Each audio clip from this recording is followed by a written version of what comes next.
요즘 젊은이들이 많이 얘기하는 찐짜, 찐이란 말을 많이 하더라고요.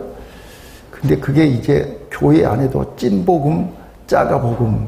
그래서 오늘 제가 우리 개신대학원대학교는 역사와 전통을 자랑하는 살리는 신학, 우리 교회 표어가 살리는 교회예요. 그래서 진짜로 우리 신학교는 이 시대에 하나님 앞에서 생명을 살리고 복음을 전하는 그런 신학교로서 저는 이 신학교에서 강의하는 자부심을 가지고 오늘까지 왔습니다. 오늘 우리 총장님과 교수님들 그리고 우리 원우들이 진짜로 이 시대에 하나님이 원하는, 하나님이 기뻐하는 진짜 복음을 전하는 우리 학교가 됐으면 좋겠고 우리 원우들이 다 되시기를 예수님 이름으로 축원합니다. 한번 여쭤볼게요. 진짜 복음하고 가짜 복음의 차이가 뭐지요? 오늘 여기 사도 바울이 갈라디아 교인들에게 지금 얘기하는 그리스도의 복음과 다른 복음 차이가 뭐냐? 저는 여러 가지로 생각해 보았어요. 근데 진짜로 내가 구원받은 하나님의 자녀가 맞고 내가 이 시대에 하나님 앞에 소명을 받은 생명 살리고 복음 전하라고 소명을 받은 하나님의 일꾼 휘페레테스가 맞다면 우리는 진짜 복음을 전해야 되지 않겠냐고 말해요. 근데 저는 진짜 복음이 뭘까? 사도 바울이 내가 갈라디아서 이제 고린도 교인들에게 내가 그리스도를 본받은 것처럼 너희는 나를 본받은 자가 되라. 그렇게 얘기하면서 바울은 누구보다도 예수님을 가장 닮기 위해서 몸부림쳤던 학자고 전도자고 목사지요. 선교사라고요. 그래서 바울의 삶, 바울의 생활, 바울이 전하는 그 복음이 진짜 복음이지 않냐. 그래서 저는 바울이 전하는 진짜 복음에 대해서 세 가지를 생각해 보았어요. 바울은 고린도전서 15장 9절로 10절에 내가 나된 것은 하나님의 은혜라. 제가 사실 원래 이 본문으로 설교를 하려고 준비를 했는데 바뀌었어요. 예. 그래서 바울은 나는 지극히 작은 자로서 사도라 칭함받기에 감당치도 못할 뿐만 아니라 모든 사도들보다 더 많이 수고했고 나와 함께 하신 하나님의 은혜를 생각할 때 나는 하나님의 은혜로 지금까지 살았다라고 고백을 하더라고요. 저는 오늘 여기 총장님, 교수님 계시지만 저는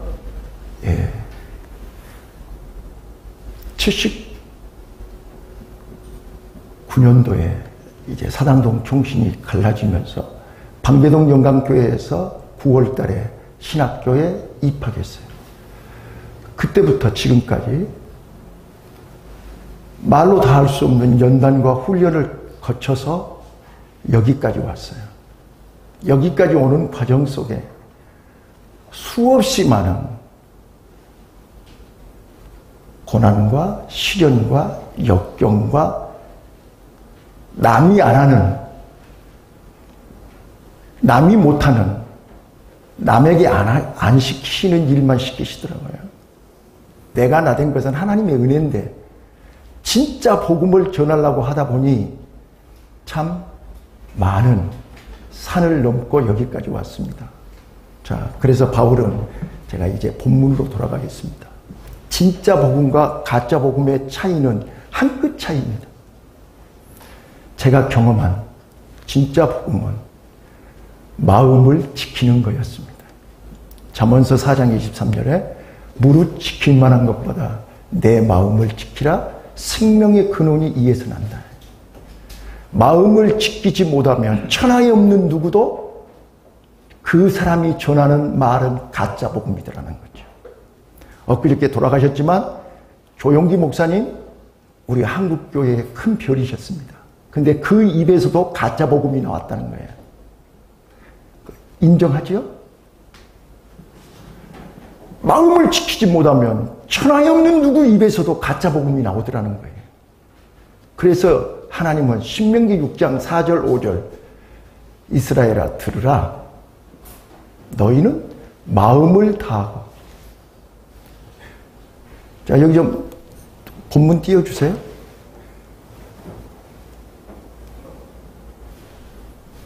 신명기 6장 5절이에요. 마음을 다하고 성품을 다하고 뜻을 다하고 주 너의 하나님을 사랑하라. 자, 보세요. 마음을 다해서 하나님을 사랑해야 되잖아요. 근데 마음을 지키지 못하면 그 마음이 언제든지 환경을 바라보고 세상을 바라보고 문제 앞에 사람 앞에 서면 그 마음이 흔들린다고. 마음이 약해져 버리잖아요. 마음이 변해버리잖아요. 그러면 천하에 없는 누구도 그 입에서는 가짜 복음이 나올 수밖에 없더라는 거죠. 가짜 복음이 뭐죠? 하나님보다 더 사람을 의지하고 하나님보다 더 나를 의지하고 내 생각, 내 뜻, 내 고집, 내 방법이 하나님의 말씀보다 앞서는 것이 가짜 복음 아닙니까? 내가 믿는 믿음은 그래요. 그래서 저는 내 마음에 하늘의 것, 신령한 것, 말씀, 은혜를 가득 채우는 것이 진짜 복음이다. 저는 그렇게 결론을 내려놓고 말씀드리겠습니다. 바울이 그런 사람이더라고요. 그래서 바울의 삶 속에서 진짜 복음을 전할 때 바울의 삶 속에서 세 가지 특징이 있더라고요. 그게 뭐냐면 첫 번째, 바울은 고린도전서 15장 31절에 나는 날마다 죽노라. 날마다 죽노라. 왜 날마다 죽어야 되지요? 저는 깊이 묵상해 봤어요. 사도 바울이 진짜 복음을 전하기 위해서 그는 날마다 자기 자신을 죽였더라고요. 사람을 바라보고 환경을 바라보고 문제 앞에 섰을 때 바울은 누구보다 똑똑하고 누구보다 영리하고 누구보다 더 지혜로운 사람이 바울 아닙니까? 그 사람이 머리가 나빠서요? 배운 것이 없어서요? 가진 것이 없어서요? 아니요! 그는 진짜 복음을 전하기 위해서 그는 날마다 죽었어요. 내 생각이 죽었어요. 내 욕망, 내 욕구, 내 생각, 내 방법이 죽었어요. 그리고 하나님의 방법으로 하나님의 말씀대로 제가 이제 영어를 잘 못합니다. 그런데 영어 사전을 찾아봤어요. 오더, 명령, 지시, 그리고 거기에 질서라는 단어가 나오더라고요. 질서. 우리 하나님은 질서의 하나님이시죠. 하나님의 말씀을 내 마음으로 지키고 행할 때 내가 좀 손해를 보더라도 내가 좀 억울하대요. 내 뜻에 안 맞아도 하나님의 말씀이기에 하나님의 명령대로 순종하는 것이 오더 아닙니까? 그런데 디스오더가 있습니다. 저는 심리치료를 전공했고요. 지금 심리치료 상담센터를 17년째 하고 있습니다. 디스오더가 있습니다. 디스가 반대라는 뜻이죠. 자, 반대. 하나님의 명령, 지시를 반대하면 디스오더입니다. 그게 가짜 복음입니다. 디스오더는 질병이라는 뜻이죠. 장애라는 뜻이죠. 예, 우리 심리치료에서요, 디스오더, 즉 우울증 환자부터 시작해서 모든 신경증 환자들은 다 디스오더입니다. 하나님의 방법, 하나님의 말씀, 하나님의 뜻, 하나님의 지시를 거부하면 디스오더가 된다. 이게 가짜 복음이죠. 근데 오늘 나와 여러분은 하나님 말씀대로, 하나님의 명령대로, 하나님의 지시대로 100% 순종하시나요? 순간순간 우리는 디스오더 하지 않습니까? 그러면 그 순간 우리는 내 생각이, 내 행동이, 내 삶이 장애, 질병으로 가고 있지 않습니까? 그래서 바울은 날마다 내 생각을 죽이고 내 방법을 죽이고 내 고집을 죽이고 내 의견을 내려놓고 하나님 말씀대로 순종하기 위해서 몸부림친 것을 나는 날마다 충노라라고 이렇게 표현을 하더라고요. 오늘 나는 이 시대에 하나님이 찾는 내가 사람을 기쁘게 하랴 하나님을 기쁘게 하랴.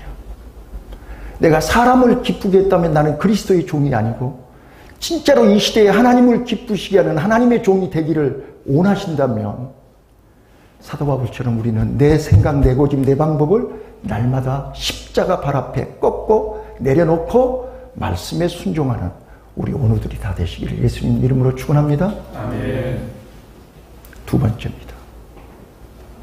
바울은 고린도후서 11장 30절 내가 부득불 자랑하노니 내가 약한 것을 자랑한다 그랬습니다. 보십시오. 저는 여기 교수님들 앉아 계시니까 이렇게 졸업식이나 입학식이나 교수님들 모일 때마다 저는 항상 기죽어 가지고 찍소리 못하고 가만히 앉아 있어요. 왜요?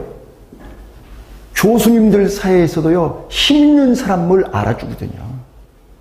목사들 세계에서도요, 힘 있는 목사들을 알아줘요. 세상 사람은 더 그래요. 세상 사람들이요, 힘없는 사람 쳐다보지도 않아요. 관심도 없어요. 그런데 하나님은요, 제가 제일로 나의 핸디캡이니까요. 나의 약점이니까요. 그래서요, 저는 담대 믿음이에요. 저 신학교에서 제일 부러웠던 게 뭐냐면요, 교수님들이 오시면서요, 아버지 잘 계시니? 그게 그렇게 부럽더라고. 나는 누가 나한테 그런 거 물어본 사람 한 명도 없어요. 나 담대 믿음. 누가 가르쳐 준 사람 한 명도 없었어요. 맨 땅에 헤딩해야지 오늘 여기까지 왔어요.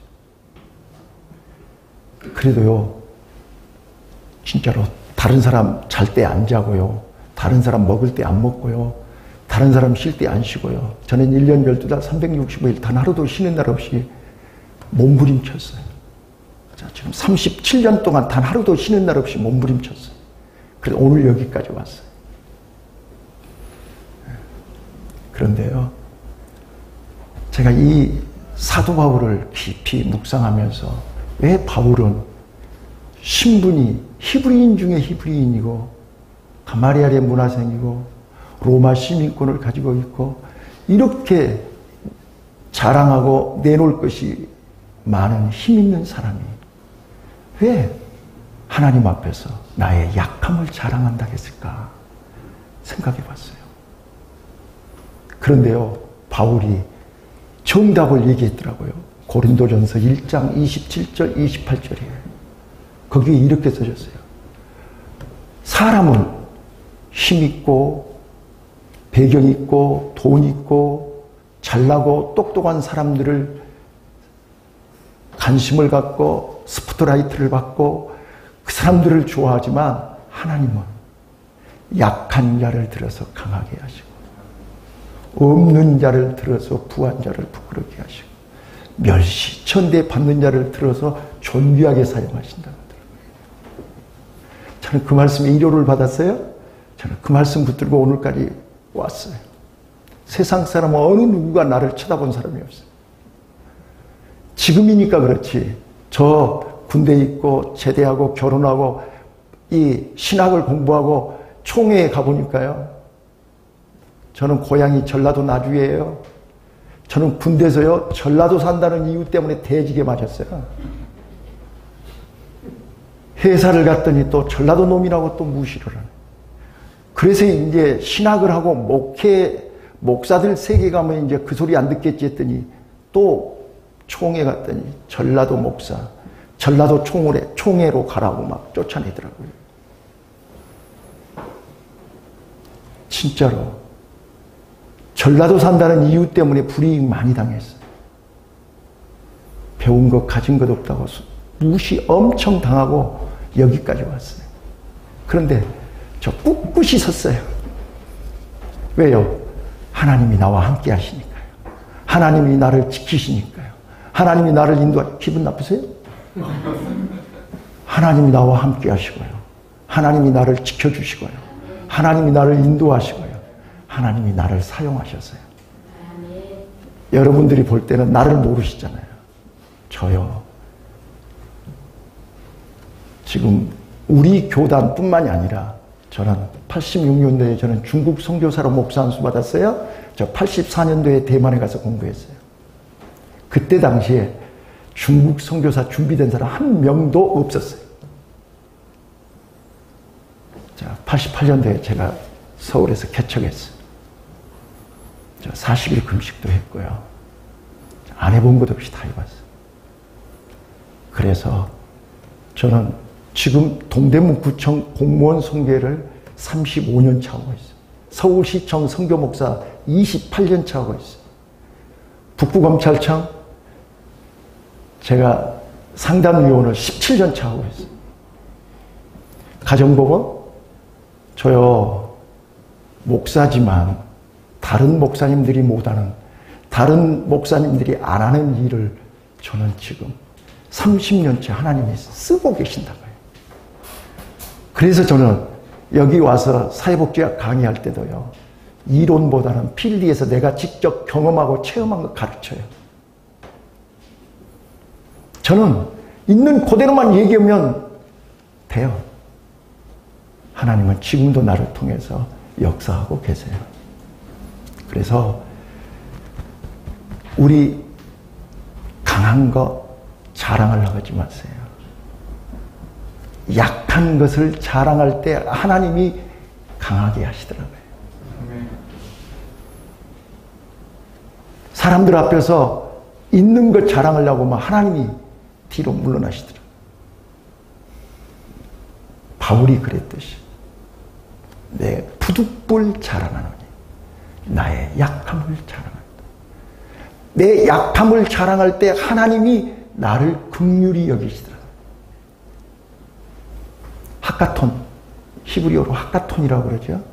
함량 미달, 수준 미달. 다윗이 하카톤이죠. 요셉이 하카톤이죠. 저도 하카톤입니다. 저는 어디 가서든지 그래요. 나 하카톤이라고 그래요. 오늘 여기 고린도 전서에서 사도 바울이 나는 지극히 작은 자라고 자기도 하카톤이라고 얘기하잖아요. 내가 하카톤일 때 하나님이 나를 들어서 강하게 하시더라고요. 예수님도 이 땅에 33년 동안 3년 반 동안 공생애 하시는 중에 단 한 번도 강함을 주장해 보신 적이 없어요. 가장 약한 자의 모습으로 가장 약하게 십자가에서 돌아가셨어요. 오늘 진짜 복음은 하나님 때문에, 말씀 때문에 생명 살리고 복음을 전해야 되기 때문에 내가 약해져야 된다는 사실을 발견하게 됐어요. 오늘 우리 오누들이요, 진짜로 약함을 자랑할 수 있는 오누들이 되시기를 바라요. 네, 마지막 하나만 더 이야기할게요. 세 번째요. 갈라디아서 6장 14절에요. 바울의 신학, 바울의 삶, 바울의 생활 속에서 한마디로 압축시켜서 얘기하면 우리 주 예수 그리스도 십자가 외에 자랑할 것이 없다라고 고백했어요. 바울의 삶은 처음부터 끝까지 십자가였어요. 건들면 십자가예요. 나는 십자가 외에 자랑할 것이 없다. 그러면서 세상이 나를 못 박았고 내가 또한 세상을 못 박았다고 거기 14절에 그렇게 써져 있어요.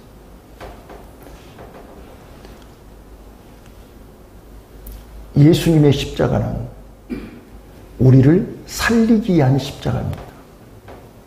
그래서 내가 곧 길이요 진리요 생명이요 나로 말미암지 않고서는 아버지께로 갈 자가 없다. 그 예수님의 그 십자가를 너희가 나를 따라오려거든 내 십자가를 지고 자기를 부인하고 그 십자가 지고 따르라고 그러지 않았어요? 여러분들은 어떤 십자가 지고 가시나요?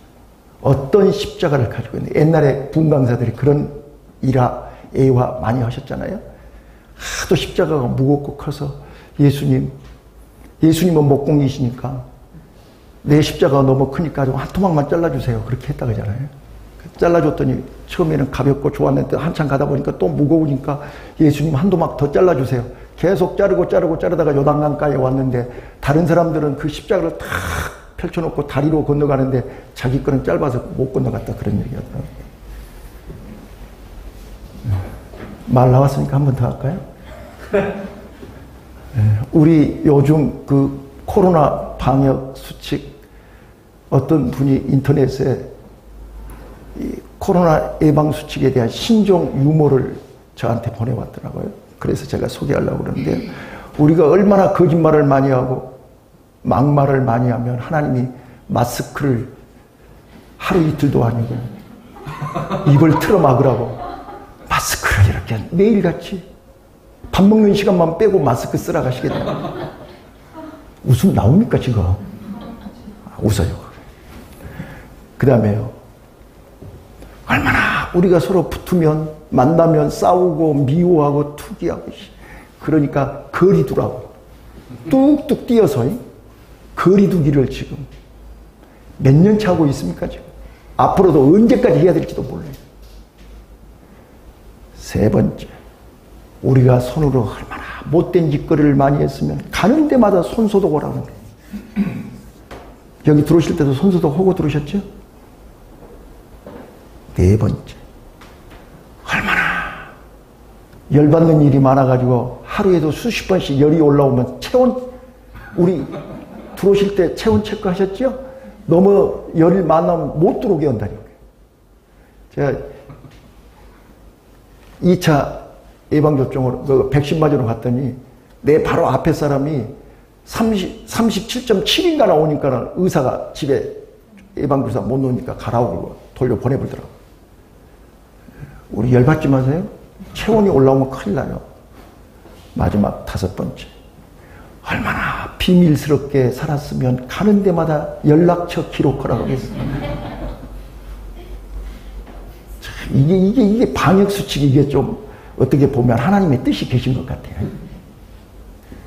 마지막입니다. 오늘 우리요, 한번 따라서 하실래요? 마음을 지킵시다. 마음을 지킵시다. 자, 마음을 지키시는데 어떻게 지키시느냐?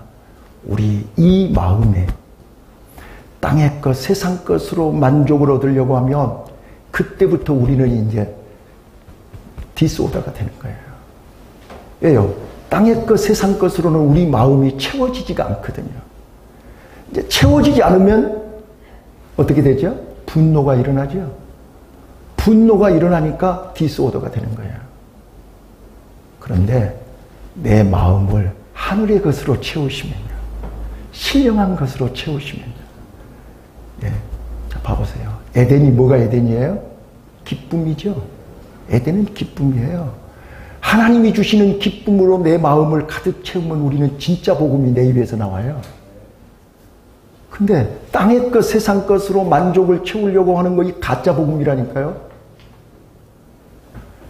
땅의 것, 세상 것으로는 기쁨을 얻을 수가 없어요. 만족이 없어요. 기쁨이 없고 만족이 없고 감사가 없어요. 자, 우리 하늘의 것으로 채웁시다. 자, 따라서 해보세요. 우리 마음에 하나님으로 부자 됩시다. 옆에 분한테 좀 얘기 좀 해줘. 우리 하나님으로 부자 됩시다. 강 교수님, 우리 하나님의 것으로 부자 됩시다. 예, 감사합니다. 기도하겠습니다.